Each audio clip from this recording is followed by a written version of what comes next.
I need copious amounts of corn, please, sir. Right, what was that? Copious amounts of corn. I need all of your corn. Yeah, okay. It's just...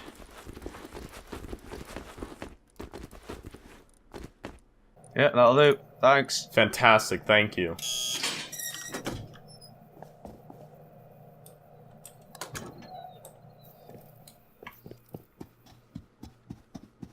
Later.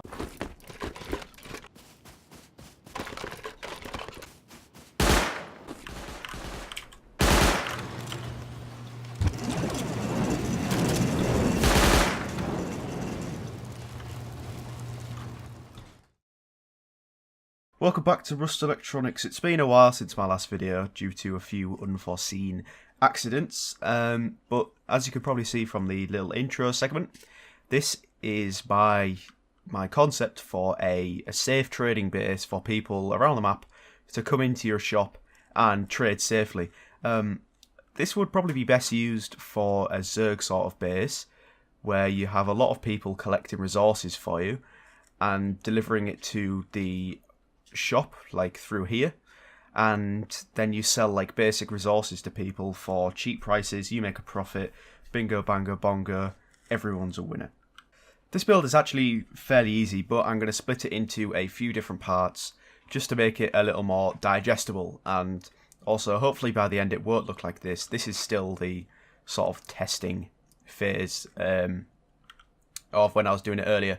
This will look a little bit different, so let's just get all this cleaned off the walls and we will start. So before we start with the electronics, I'm just going to walk you through this building. So when we walk in, we have two flame turrets on the left and two sort of honeycomb bits. These garage doors are basically there to stop anyone from being burned. And this is used in the panic bit that you saw earlier. And so is this garage door here, which just closes and it shuts all access off so that everyone inside will die. So these are just here to kill anyone that you don't want in there. These turrets are in peacekeeper mode and will shoot anyone on sight. And it's a good way to alert the person in there to press the panic button. Now, turning right here, we come into the trading room. This garage door would normally be shut. If there's a particularly annoying customer that you want to get rid of, then you would open this door with the button on there, which would normally be there, and it will kill whoever's trading. And we have our vending machine here. If we just walk through here, we've got the back room. This is where the trader stands. Say this is to your base here, tool cupboard. Here we've got a main switch, and this is where all of our stuff is going to go. And here we have the vending machine also.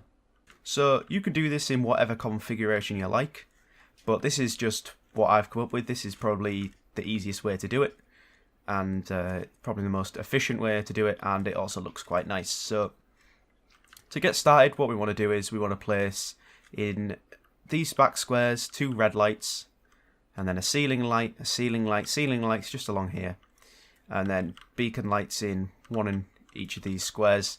That's just for the panic thing, and these lights are just for showing, so you can see inside. We also want door controllers on every single door. Make sure when you're doing garage doors, they're a little bit finicky, so make sure you test them before you start using them. And here we've just got one on the front door here. We've got one here. We've got one here, and everything else from here doesn't need a door controller. We also want a HBHF in each square. So one there, one there, one there, in here. And these will just be used for detecting people. Okay, so now we're going to get started with the build. So what I've done here is I have made a spider of root combiners. So we've got an 800 watt output that should see us through. So I've just brought this in here and I've got it onto a main switch. And now from this main switch, we want 2 splitters, and we're going to place that there and there. And once we've placed those, we just want to wire this into one of them, bring this one over, put it into there, and then we'll add branches as we go, because honestly I can't remember how many we have to do. So let's just put one there to start with, and we will wire that one in. Now what we want is to wire up the main ceiling lights. So I've already got all of them, all of the pass-throughs wired in. We just need to put power into there. So what we're going to do here is we're going to take mains power. We're going to place a blocker up here. This will be useful later. And where shall I wire this? Let's wire it downwards. So if we just wire it nice and tidy so that we know where everything is, we will wire it to... Yeah, let's wire it to the branch actually. And depending on how many lights you have, I'm just going to put 15 in there. I think that should be enough. So when we turn this on... Oh, that's not actually going through there. When I plug this light in, it will light them all up. Let's just make sure. So that's on, grand. So once we've done that, we want to grab another blocker. And now we're going to wire up the front door. So when you turn this main switch off, everything is going to close. All the doors are going to close, which will prevent anyone. So basically this is the open and close switch. So we're just going to take this out of here. Actually, if we use the lesser, well, remember that's the second splitter, so it's going to have a lower output. If we just wire that into a blocker, and we'll put this right here. I know the wires are a little bit of a mess, so I'm not very good at cable management. I'll just bring this around here, and that will, when we pull the on switch, that will open the door, and like that. And then when we turn it off, it will close. Now we just want to do the kill trader door, so we're going to take a switch, and we're going to place that about here. It's just a convenient place to put it, and we'll wire it nicely.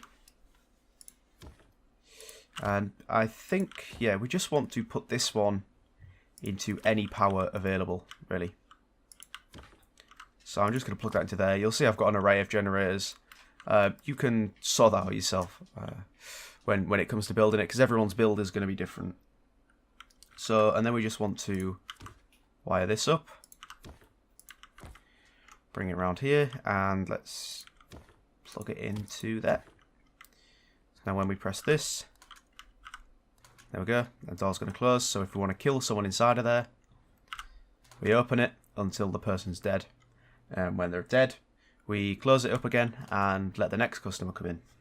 Okay, so now comes the slightly more complicated bits. We're going to start with the trading room. So for this, we are going to need a HBHF sensor, which is already up on the roof. We'll need a timer. We've got the door controller. We need an AND gate and 1, 2, 3, 4 blockers. So we just need to take the mains of this. I think it should be about there. Yeah. So once I take the mains, switch into the HBHF. That's just so that it's not being powered all the time. You know, we can save electricity that way. You can also do that with the other two out there. I just didn't bother to do that. And we want to take that HBHF into an AND gate.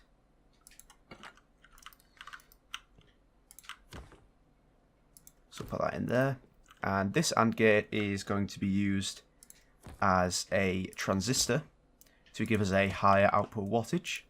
So we're just going to take this out here and place it into there. So now that's got 100 watts in it. So when there is someone detected in that HBHF sensor, you see it outputs 1 here, it will output 100 there. So that's why we use transistors like that. And then I'm just looking at my diagram here. So then we want to take a blocker, and we want to put the output of the AND gate into the power in there. And then we want to take the timer, and then we want to take the timer, and we're going to put this on the wall here. And now this is going to be the button to let our customer out, because if you saw in the skip bit at the beginning, they could only get out by pressing a button, the door wouldn't like automatically close or anything, so they can leave when they feel it's safe to do so. So we want to put that timer into there, and then we want to take the output of the timer, and we will wire it up here. Now the output of the timer wants to go into the block pass-through of the AND gate, and then we want I believe we want another blocker. Yes, we do. So we want blocker 2, and now into blocker 2 we are going to have the power out of this one, which will go into block pass-through, and then we're going to take another blocker, and we are going to put that output, wire it down in, power out will go into this door controller. And now for this power in, we are going to just simply take this to the mains switch. Oh yeah, it's good job we had that branch there.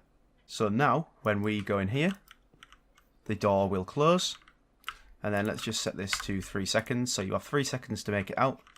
So we press this, the door opens for 3 seconds, and then if the person has gone, then the door stays open, ready for the next customer. Or if the customer stays in, the timer will run down, and there we go.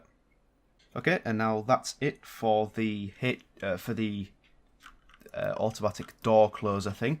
Now we are going to do the panic button, which involves a few extra components. So we're going to need 2 HBHF sensors, but they are already placed outside. The red beacon lights, we need those as well, they're already placed outside. We need 4 branches. We need 2 blockers. A splitter, where's that? We need a memory cell. We need a timer. And we need an OR gate, which is, where are you? OR switch. Now, the timer here and one of the blockers and one of the branches is going to be used as a momentary switch. So where shall I do this? I'll do it over here. So to do this, all we want to do is blocker and a timer, and then we want to put a branch up there. So we take the output of the timer, put it into the branch. We branch out just 2, that's enough, and we put it into block pass-through. Electric input we want into the output, and then we have ourselves, once we wire in this blocker, we have ourselves a momentary switch.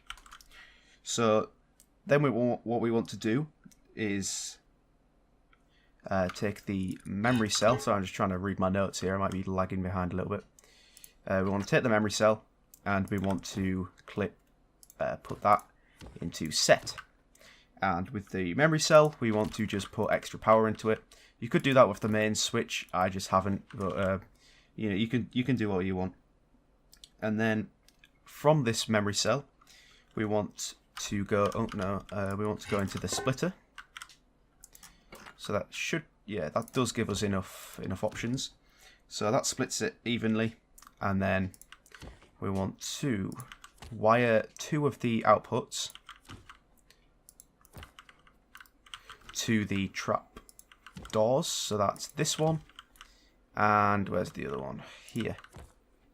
Yeah, they're in a bit funny positions because I had to try and work out where to put them. So if we just wire this through here, where am I? Oh. So we'll put that up there, and wire that into that second splitter there. So when we click that, that's going to set, and it's going to open those doors. And then when we reset it, so oh, that's not going to work, is it? There we go. Those doors are going to close because we've just turned the power off. So now all we need is a 3 branch split. So we're going to take 1, 2, 3. I'm just going to take power out, and then the power in of this one. Is going to be the last bit on the splitter. Okay, so I forgot to mention this in the recording, but the on the inverted output of this memory cell here, you want to put that into the door that splits the 2 honeycomb rooms outside with the trap rooms. Completely glossed over this in the video because it didn't say it on my diagram, so I've only got myself to blame. Alright, yeah, cheers. So I'll turn that on, and obviously it's not going to work because branches are still broken. Let's just reset that. And then what we need to do is we need to take this output and let's wire it up here. And we just need to wire it in to all of the beacons. So there is actually a pass-through on beacon lights now, which I was not aware of. Oh, they're already all wired up. So that should just need, we'll say 15 for that one. When I activate that, we've got all the beacon lights on. Should be one in here as well. Yep, there it is. So they're all working.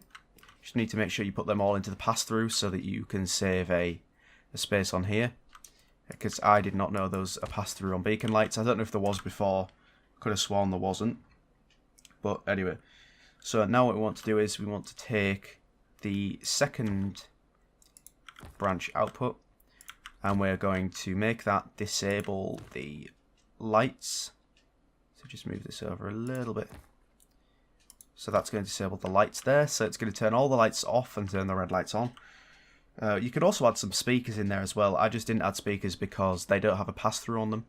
And it takes a lot of split branches to power them all up separately. Oh, my voice just cracked there. Then we want to take another branch out.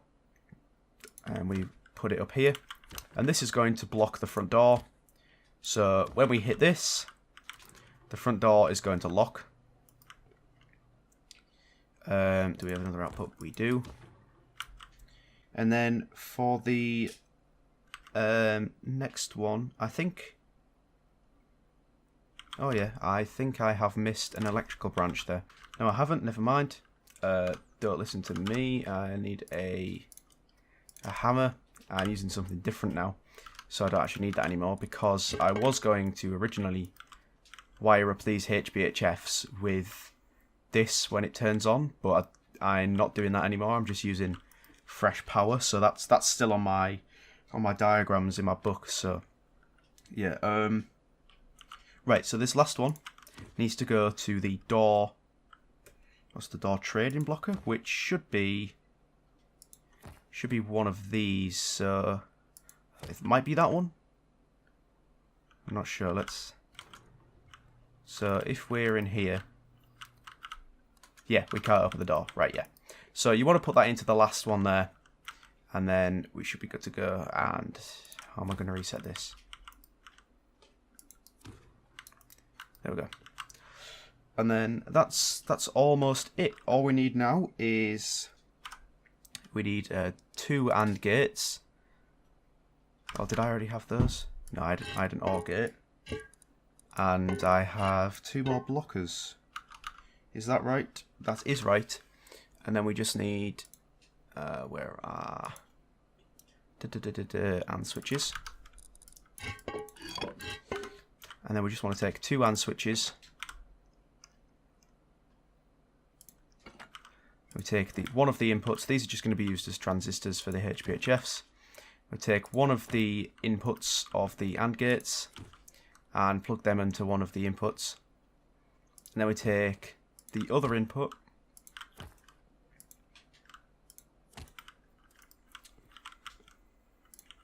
to the outputs of these HBHF sensors. Now I know that wiring's a little messy, but I'm sure you'll forgive me. Oh, and why am I jumping? And then we just move this over here. There we go. And then we want to take this into the OR switch.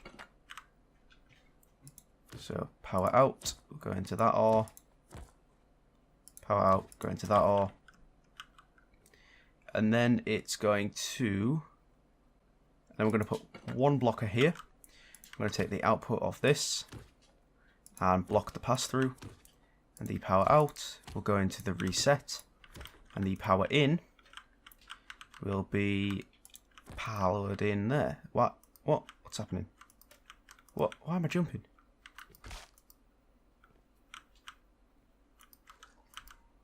Okay, what?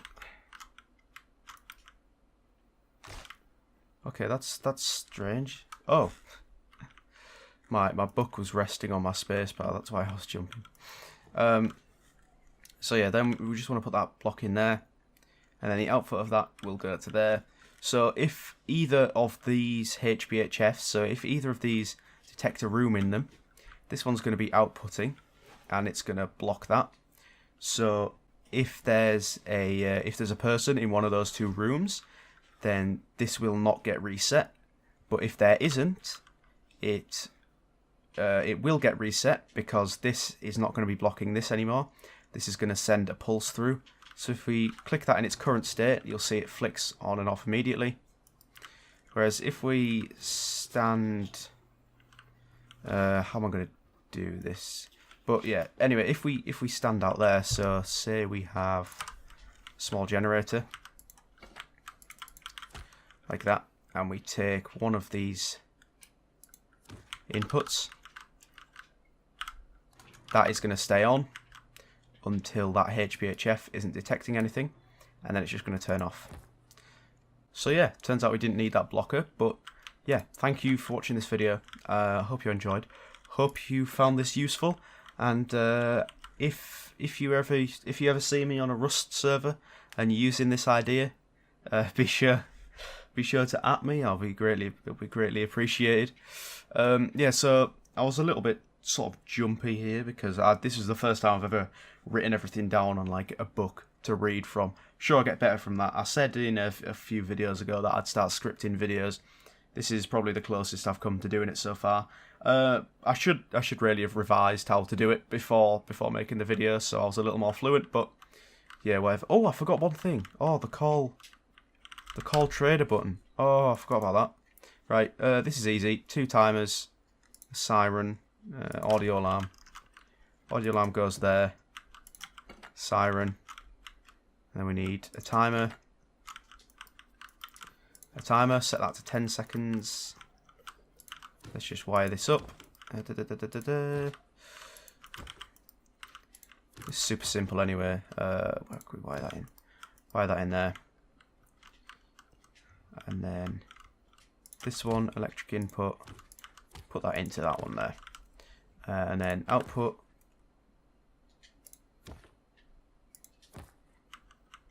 No.